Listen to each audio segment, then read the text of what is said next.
The Swedish warship VASA was named after the VASA Dynasty. This powerful family ruled from the late 14th century through the mid-15th century. It would be Gustav Adolf II that would order the ship to be built. Wanting a powerful ship to serve as flagship of the fleet, as well as being state-of-the-art when it comes to maneuverability in combat, Gustav Adolf and his wife Maria Eleonora would be the last of the VASA dynasty to have the throne. The VASA family originally identified with an image of sticks or stems tied together. This was called a fascine or a vase, and it was used as their heraldic symbol. It is from this symbol that the ship got her name. By the 17th century, the vase looked more like a sheaf of wheat, and Vasa's stern carried a gilded sheaf between two cherubs on the stern as the ship's nameboard. The stern also shows the king's initials, GARS, for Gustavus Adolphus Rex Sveki, Latin for Gustav Adolf, King of Sweden. When Gustav Adolf inherited the throne in 1611, Sweden was at war with Russia, Denmark, and Poland. At the time, Sweden was not as powerful as the nations as it was at war with, and needed a symbol of power to lead its fleet of ships into battle. It also needed a symbol of strength to bolster confidence in the people of Sweden. The VASA would certainly accomplish those immediate goals. The VASA was built at the Skeppsgarden Navy Yard in Stockholm, Sweden. From sunrise to sunset, 6 days a week, workers raced to finish the ship.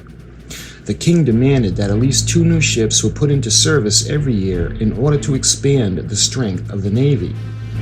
Today, the shipyard site is known as Blasieholmen and is a peninsula, but in Gustav Adolf's day, it was connected only by a wooden bridge. Guards were posted to monitor the comings and goings of workers to the site. The largest building in the shipyard site was the main smithy. This is where the hardware, such as the anchors, were created. The building had 5 coal-fueled forges that were fed by prisoners. The VASA was built on the northern part of the shipyard, as it was easily accessible to the water. Privately owned during the 1620s, the shipyard had a contract with the king. Under the contract with the crown, the shipyard would be responsible for repairing, maintaining, as well as building the Navy ships. They were also responsible for the recruitment of workers, as well as obtaining the necessary materials needed for building ships. The shipyard had at least 200 workers year-round. During the spring and summer, the number would increase to around 400. It would be during the warmer months that other workers would migrate to the shipyard for work. Coming from different countries and speaking different languages, communication at times could be an issue. In fact, the VASA turned out to be asymmetrical when finished due to the language barriers, as well as the different units of measurement used by different workers. The finished warship VASA would be finished. She would be launched on August 10, 1628. At the time of her launch, she would be the most powerful ship in the area. The captain of the VASA would be Sofring Hansen. He would replace the original captain, Captain Hans Johnson. She would be built to carry 64 cannons total. When she was launched, however, she had 56 cannons. 8 cannon bays were empty, as the ship was finished sooner than the cannons could be forged. The VASA's main armament would be 48 24-pound bronze cannons, which fired 10-kilogram rounds. She also had 8 3-pounders, which fired 1.25-kilogram rounds. 6 storm-sticken guns used for short-range firing, and these made the VASA by far the most powerful ship afloat. The ship could fire a broadside of 250 kilograms of ammunition for each shot. The VASA was capable of firing multiple types of ammunition. The most common was the round shot. This would cause damage to the enemy ships and create splintering of wood. Another type would be the crossbar shot, which was a round shot with a spike in it. Also, scissor shots were used. These are crossbar shots made up of 2 pivoting halves, which opened in midair to form a cross. These were used mostly for disabling enemy sails and rigging. Another type was the chain shot, which was two halves that were connected by a chain. The case shot was also used, which was a wooden tube filled with musket balls that would be used on enemy ships before boarding. This was double the firepower of the best ships of her rivals at the time. After 4 o'clock on Sunday, August 10, 1628, the VASA was launched in Stockholm Harbor. Many were in attendance to view the launching of the great ship, which at the time was the most powerful warship in the Baltic. Because the ship was launching, the crew had been allowed to bring their families. The plan was to drop off the family members at the fortress of Vaxholm before joining the fleet. The rest of the ship's complement would then board her. Once all of the warps were cast off, the VASA was slipped into the Stockholm harbor. She would fire a salute, showing obvious signs that the ship was top-heavy. As the ship traveled in the current at the gap in the bluffs of Tegelviken, there was a strong gust of wind that would tip the ship over to its port side. It would tip over so far, in fact, that the water had begun to empty the ship. The water entered through the lower gun ports on the lower gun deck. The order was given to close the gun ports, but by then it was too late. Too much water had spilled into the ship, and within minutes she would be on the bottom. The only evidence of the great ship would be her masts, which would stand over the surface of the water. Many of the crew were trapped inside the ship when it sank, and only 30 survivors were rescued when the VASA sank.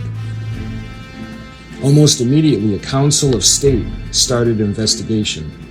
Captain Hansen would be imprisoned and interrogated.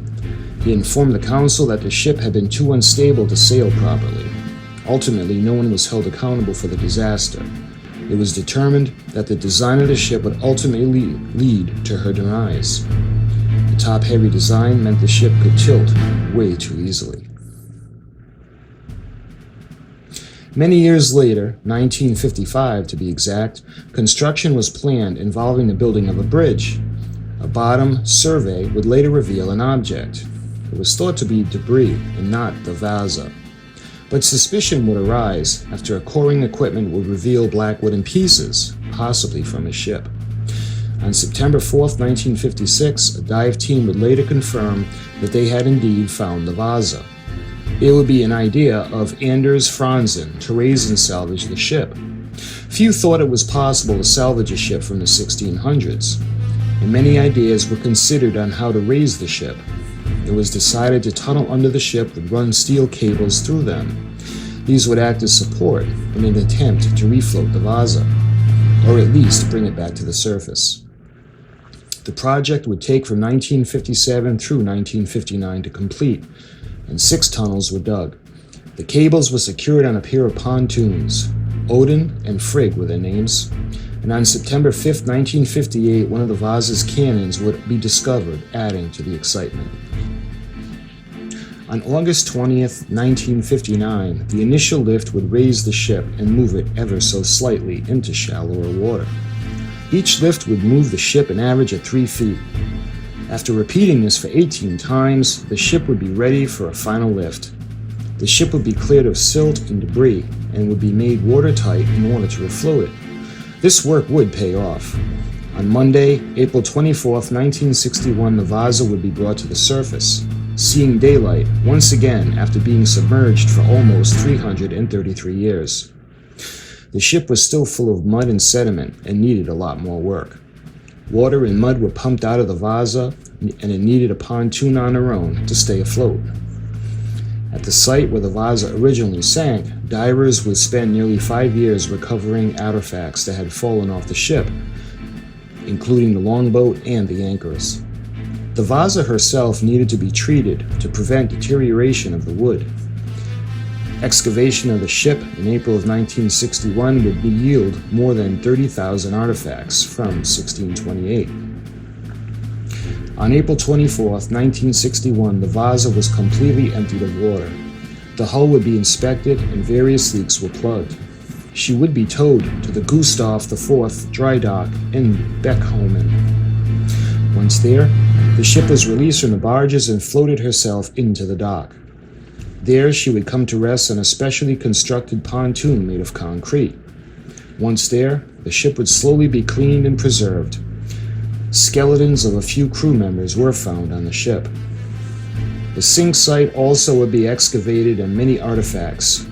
In all, over 40,000 would be recovered. Many of the pieces recovered from the ship itself when it sank could be reattached to the ship, bringing her back to the way she would look when she sank in 1628. On November 2, 1978, construction began on what would become the VASA's permanent home. In December of 1988, the VASA would be transported to the museum via a pontoon. It would be her final voyage.